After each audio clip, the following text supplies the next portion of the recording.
ഇന്നപ്പോൾ നമുക്കൊരു ഉപ്പിലിട്ട കഥയാണ് കേട്ടോ. നമ്മുടെ വീട്ടിൽ ചാമ്പയ്ക്കമരമുണ്ട്. അപ്പോൾ മേലെ ടെറസിൻ്റെ ഭാഗത്ത് പോയാൽ അത്യാവശ്യം നമുക്ക് നിന്ന് പറിക്കാൻ പാകത്തിൽ ഒരുപാടുണ്ട്. അപ്പോൾ ഞാൻ ഈ പാത്രം കൊണ്ട് പോണത് ടെറസിലേക്കാണ്. അവിടെ നിന്ന് ചാമ്പയ്ക്ക പറിക്കാൻ വേണ്ടിയിട്ട് പോവാണ്. അത്യാവശ്യം നന്നായിട്ട് കഴിച്ചിട്ടുണ്ട്. ഈ വട്ടം അത്യാവശ്യം നന്നായിട്ട് തന്നെ നിറയെ കഴിച്ചിട്ടുണ്ട്. അപ്പോൾ എനിക്ക് കൈ എത്തുന്ന ഭാഗത്തുള്ളതൊക്കെ ഞാനൊന്ന് ഈ ഒരു പരുവാകുമ്പോഴേക്കും പറിച്ചെടുക്കും. കാരണം ഇതിങ്ങനെ ചോക്കാനൊക്കെ നിന്ന്, അതായത് പഴുക്കാനൊക്കെ നിന്നാൽ പഴുത്തിട്ട് ടേസ്റ്റും ഇല്ല, എന്നാൽ അതിലെന്തോ പ്രാണി എന്തോ കുത്തിയിട്ടൊക്കെ ഇങ്ങനെ ചീത്തയായിപ്പോൾ നമുക്ക് കഴിക്കാൻ പറ്റാത്ത രീതിയിലായിപ്പോൾ. അപ്പം ഞാൻ ഈ ഒരു പച്ച പരുവത്തിൽ നിന്നേ പറിക്കും. എന്നിട്ട് കഴിയുന്നത്ര അങ്ങനെ തിന്നും. ഇല്ലെങ്കിൽ എന്തെങ്കിലുമൊക്കെ ചെയ്ത് വയ്ക്കും, ഇങ്ങനെ ഉപ്പിലിട്ട പോലെ എന്തെങ്കിലും പരിപാടി ചെയ്ത് വയ്ക്കും. അത്യാവശ്യം നന്നായിട്ട് പൂവിട്ടിട്ടുണ്ട് കേട്ടോ, നിറയെ പൂവിട്ടിട്ടുണ്ട്. ഞാൻ കാണിക്കുന്നുണ്ട് അതിൽ കേട്ടോ, നിറയെ ഉണ്ട്. ഇതിൻ്റെ പൂവെല്ലാം കണ്ടോ, നല്ല രസമല്ലേ കാണാനായിട്ട്. അത്യാവശ്യം ഈ മരത്തിന് എന്തോ ഭ്രാന്തായിട്ട് പൂക്ക എന്നൊക്കെ പറയില്ലേ, കിട്ടുമോ എന്തോ മൊത്തം അറിയില്ല. ചെടി ഈ കിളിയെല്ലാം വന്നിട്ട് കുറേയൊക്കെ തൊഴിഞ്ഞു പോകും. അപ്പോൾ അത്യാവശ്യം ആയതൊക്കെ കണ്ടോ, ഞാൻ പറഞ്ഞില്ലേ പ്രാണി എന്തോ കുത്തിയിട്ട് അതിലൊക്കെ ഇങ്ങനെ ഡാമേജ് ആവുന്നുണ്ട്, എന്തൊക്കെയോ പ്രശ്നമുണ്ട്.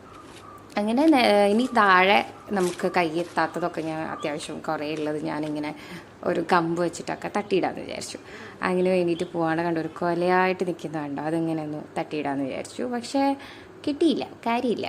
കുറേയൊക്കെ ഇങ്ങനെ ചതുങ്ങിപ്പോയി നിലത്ത് വീണിട്ട്. എന്നാൽ കുറേയൊന്നും കിട്ടിയില്ല. പിന്നെ കുറേയൊക്കെ പിഞ്ചാണ്, അങ്ങനെയൊക്കെ പോയി. പിന്നെ കിട്ടിയെന്ന് വിചാരിച്ചിട്ട് ഞാൻ ഇങ്ങെടുത്ത് പാത്രത്തിലിട്ടു. പിന്നെ അതിൽ നിന്ന് കുറച്ച് നല്ലതൊക്കെ എടുത്തിട്ടൊന്ന് ഞാൻ കഴിച്ചു നോക്കി. അത്യാവശ്യം കുഴപ്പമില്ല, വലിയ ടേസ്റ്റൊന്നുമില്ല. ഇങ്ങനെ വെള്ളച്ചോയ എന്ന് പറയത്തില്ലേ, അതായത് മധുരമില്ല, ഒന്നുമില്ല, ചുമ്മാ ഇങ്ങനെ തിന്നാൻ കൊള്ളാം, അത്രയേ ഉള്ളൂ. ഒരു ചോയ ഉണ്ടായിരുന്നില്ല. ഞാൻ പഴുത്തത് തിന്ന് നോക്കിയപ്പോഴും മധുരവും ഇല്ല, ഒന്നുമില്ല. അങ്ങനെ വീട്ടിൽ പച്ചമുളക് ഇല്ലാത്തപ്പോൾ അമ്മ പറഞ്ഞു എന്നാ വരൂ എൻ്റെ ചെടിയിലുണ്ടെന്ന് പറഞ്ഞിട്ട് ഞാൻ പറിക്കാൻ പോവാണ്. അപ്പോൾ അങ്ങനെ കുറച്ച് ചെറിയ മുളക്, കാന്താരി മുളകും ഇതും ഒന്നുമില്ല, ആകെ 4 കിട്ടിയുള്ളൂ. ആകെ അതിനകത്ത് അത്രേ ഉണ്ടായിരുന്നുള്ളൂ. പിന്നെ പറമ്പിലെ ചക്കയും വാഴയും പപ്പായയൊക്കെ ഒന്ന് കാണിക്കാൻ വിചാരിച്ചു. അങ്ങനെ പിന്നെ ഞാനിതെല്ലാം എടുത്തിട്ട് പോയിട്ട് ക്ലീൻ ആക്കാൻ പോവാണ്. ഇതിൻ്റെ ഉള്ളിൽ മറ്റേ ചെറിയ ചെറിയ പ്രാണികളുണ്ടാവും. അപ്പോൾ ശ്രദ്ധിച്ചിട്ടില്ലെങ്കിൽ അതൊക്കെ നമ്മളെ വയറ്റിൽ പോകും. അപ്പോൾ അതൊക്കെ നന്നായിട്ടൊന്ന് ക്ലീൻ ആക്കി എടുത്തു.